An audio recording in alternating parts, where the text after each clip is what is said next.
Tidak ada doa yang tidak dikabulkan Allah. Semua doa dikabulkan Allah. Orang yang merasa doanya tidak dikabulkan Allah, dia sudah suudzon pada Allah. Pertama, ada yang doa itu cash and carry, langsung. Dua, ada doa itu ditunda Allah karena ini belum layak. Sama seperti anak minta pisau, belum layak. Nanti kalau ku kasih kau luka.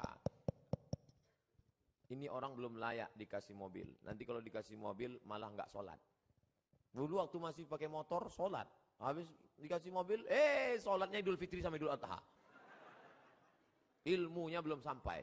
Yang ketiga, ada orang-orang yang rezekinya ditahan Allah, nanti akan diberikan di surga. Mala a'yunun ra'at, belum pernah dilihat mata, wala udhunun sami'at, belum pernah didengar telinga, wala takhatara ala qalbi bashar, belum pernah terlintas di hati manusia. Jadi doa kita itu tetap saja doa. Ini sekarang banyak anak-anak muda nggak mau sholat, nggak mau berdoa. Assalamualaikum warahmatullahi wabarakatuh. Assalamualaikum warahmatullahi wabarakatuh.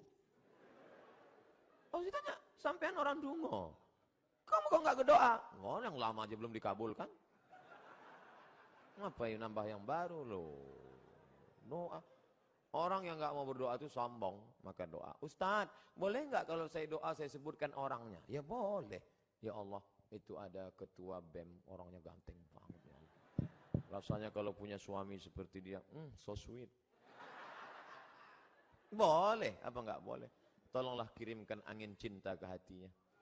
Tapi kalau dia tidak menerima, kirimkan angin puting beliung sekalian. Mati. Jangan, nggak boleh doa yang nggak baik.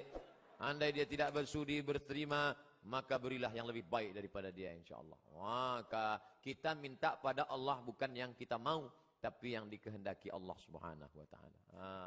Makanya bapak-bapak kadang kalau dia nikah, istrinya biasa-biasa aja. Pas ditanya sama orang, Pak, istri bapak? Iya. Bapak ganteng kok bisa yang gitu? Itu yang paling indah menurut Allah. Itu artinya gagal dengan yang ayat itu. Aku tidak melihat engkau. Yang kulihat adalah orang yang sudah mengirimkan engkau. Datang utusan presiden. Kita tidak lihat dia. Yang kita lihat yang mengutusnya. Ada 3 orang diberi pena. Yang satu dikasih pena. Yang satu dikasih pena. 3 orang. Tapi responnya beda. Yang satu berkata, cuman dikasih pena sama Pak Gubernur. Ya jadilah daripada nggak ada pena.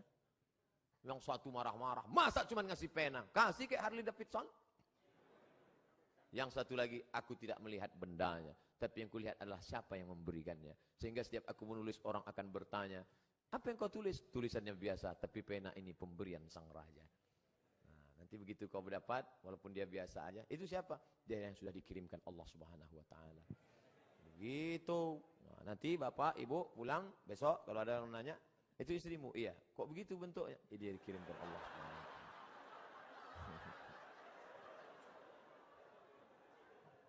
Jangan pernah kau berhenti bosan berdoa kepada Allah Subhanahu wa Ta'ala. Tapi tetap ada usaha. Itu ada kiai, santrinya banyak. Ya pendekatan lah kiai. Ustaz, saya sudah ditolak calon mertua saya, gimana caranya? Jangan kamu sendiri ngadap ke sana. Kamu sendiri ngadap selengean celana sobek. Pakai kap 70. Ya nggak mau dia. Coba bawa. Tanya, calon mertuamu itu kerjanya di mana? Di Universitas Airlangga. Bagian apa dia? Di kantor. Bawa Pak Rektor. Pak. Ini mau minta, mohon Bapak Sudi agak. Oke, begitu sampai di sana, langsung dia. Nggih, Pak. Apalagi sampai Pak Rektor, iki mahasiswa wapi tenan iki. Masya Allah, langsung Masya Allah. Jangan bawa saya. Kalau saya bawa, nanti yang diterima saya. Bercanda. Ustadz, saya punya pertanyaan Ustadz, bagaimana caranya agar kita ikhlas dan kuat ketika kita ditinggalkan oleh kedua orang tua kita menghadap Sang Ilahi.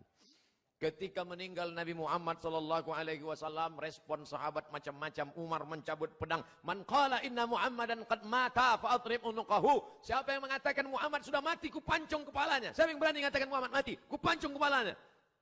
Akhirnya datang Abu Bakar Siddiq membacakan ayat. Wa ma Muhammadun illa rasul. Muhammad bukan Tuhan, dia hanya seorang rasul.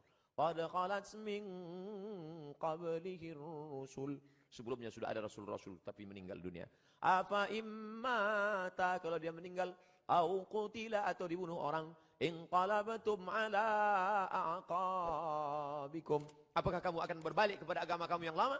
Wa may yanqalib ala aqibayhi. Siapa yang murtad meninggalkan agama ini, falan yadurrallaha syai'a. Allah tidak rugi walau sedikit pun.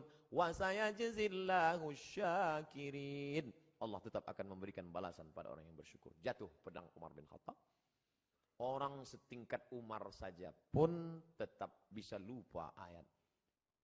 Hari ini Abdul Somad yang menasihati, sabar ya, sabar ya. Tapi ketika musibah itu datang, as-sabru inda sadmatil ula. Sabar itu datang pada pukulan yang pertama. Maka balikkan pada Allah. Ini ujian. Sabar. Ayah kita meninggal, ibu kita meninggal. Sabar. Memang berat. Terasa lembut lunak tanah itu dipijak. Terasa gempa bumi.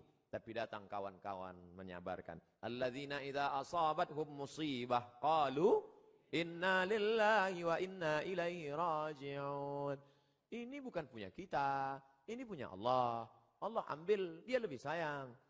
Allah hanya ingin melihat kau sabar. Nabi Muhammad anak yatim, Imam Syafi'i anak yatim, ulama-ulama kita anak yatim. Jangan sedih menjadi yatim, karena Allah ingin memuliakanmu. Kamu sama dengan Nabi Muhammad sallallahu alaihi wasallam. Fa'amal yatima fala taqhar. Jangan kau hardi. Nah, jadi sabar. Makanya banyak kita lihat suami-suami yang ketika istrinya meninggal sabar dia. Kalau dia menangis. Setetes pun air matanya tak ada menangis. Bapak enggak sedih, Pak? Itu pinjaman dari Allah, Pak Ustaz. Sampai akhirnya Allah mengambil. Apa yang mesti saya sedihkan? Ustaz nih kalau cerita selalu enggak enak aja. Oke, kita balik. Sekarang kita balik, suami yang meninggal. Ibu tuh enggak nangis. Banyak orang heran, ibu enggak nangis. Enggak Pak Ustaz, kenapa? Udah lama aku tunggu.